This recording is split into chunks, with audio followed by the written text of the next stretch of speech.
Yeah, you read that right. Blackpool needs to copy M&Ds. And no, I haven't been smoking anything. Let me explain what I mean. All right, so I've done a lot of videos lately about Blackpool. Just recently finished the mini-series, which so much feedback on that, thank you so much. But many of you were very quick to point out areas you think the park needs to improve. And I've got some ideas as well, and I'm going to cover them in this video and compare to other parks, including M&Ds. We will get to that one. One thing I will caveat this with, of course, is that none of us, myself included, run a theme park. And it is very easy for us to sit on the sidelines and go, just do this and just do that.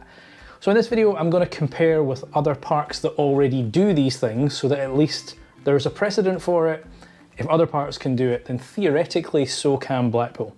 Let's get started. Now, one of the things we all want, I'm sure many of you, myself included, is more attractions in Blackpool. You know, we want that next big thing.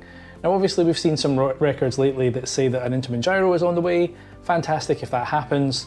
But we always want that new coaster, the next big thing. The problem with all of this though is that it costs a load of money. So a lot of the ideas I'm going to have in this video, in theory, should increase the revenue of the park and therefore deliver us what we want in terms of more new attractions. So the first one I've got, and I'm going to use Disney as an example, is ride sponsorship. Now, Blackpool used to do this. The Revolution used to be sponsored by Iron Brew, the big one used to be sponsored by Pepsi Max, and even the flying machines were sponsored by Ryanair. So there is precedent for this. And recently, Alton Towers have announced that they're opening their rides up for sponsorship. So, you know, theoretically, they've got a lot more money and even they're doing it. It's a win-win for everybody because it's more money into the park. The brands themselves get a little bit of advertising.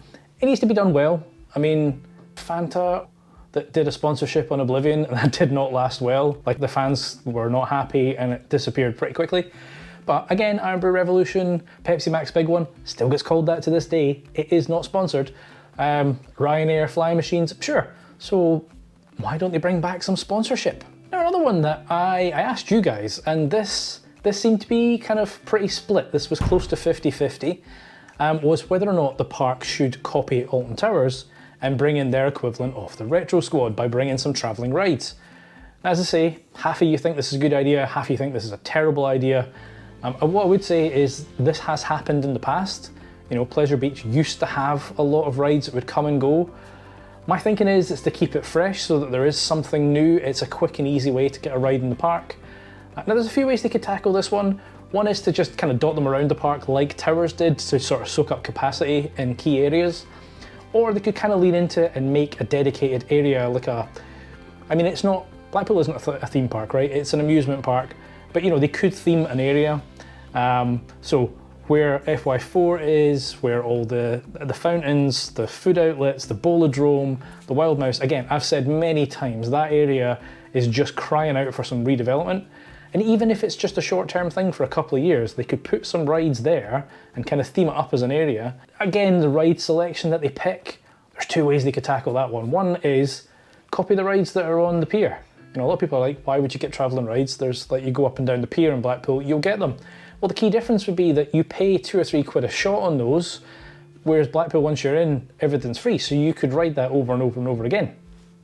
Or they could go with completely unique rides, you know, flat rides that do not exist commonly elsewhere. But that's another way for them to just keep the park a little bit fresh and a little bit of variety each year. Right, so the next thing would be copying parks like Efteling and Phantasialand. And that is, the park is branded themselves as a resort, and obviously they do have 2 hotels, which is fantastic. You know, they're great hotels and I've stayed in them many times. Doesn't feel like a resort though. I mean, one of the things that those parks I mentioned do, and many other parks, is that they actually integrate properly the hotel and the park. Now there's a few things they could do there. There could be early ride access. Doesn't have to be the entire park. It could be Icon plus 1 or 2 other attractions that they open for an hour or even half an hour before the park opens that allows those hotel guests to get a little bit of a benefit to staying on site. That's something that we might actually see if they build this 3rd hotel, because I suspect they would tie it in a lot nicer. But you know, either that and or they could have some fast pass. Again, if you stay in the Charles Lindbergh Hotel in Phantasialand, you get fast pass to fly. So I think something like that would then appeal to people, because the hotels are busy, right? They are the profitable arm of the business, but it doesn't feel like people are staying in the hotel and then going to the park. They're staying in the hotel because it's a nice hotel to stay in Blackpool, and then they're doing something else. So give them a reason to stay in the park and then get that money coming back into the park again.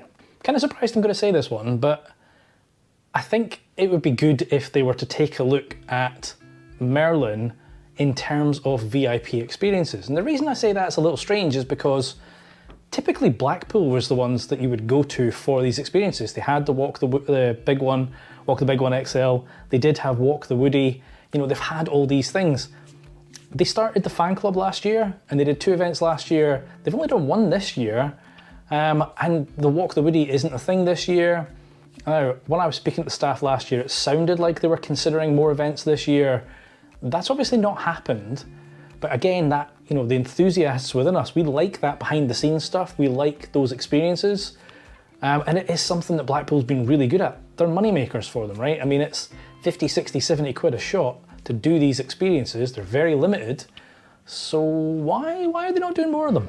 All right, so the one that I started this video with, M&Ds, right?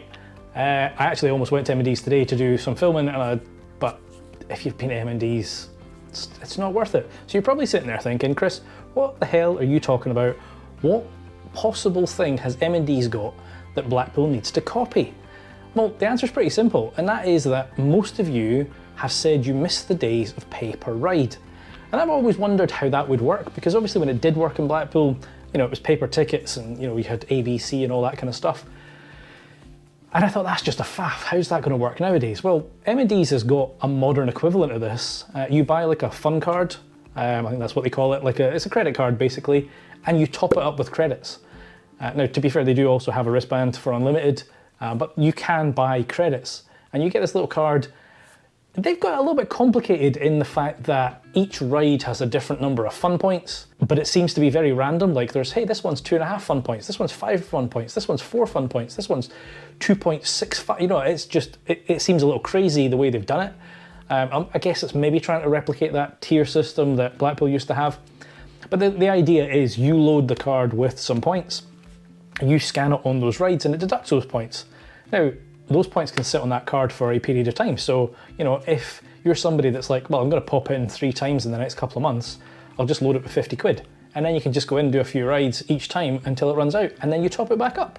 So I think that, and they've already got the scanners, right? So they could do it through their app, although I think the biggest problem with the scanners is scanning mobile phone screens. Like it just does not want to pick this up at all.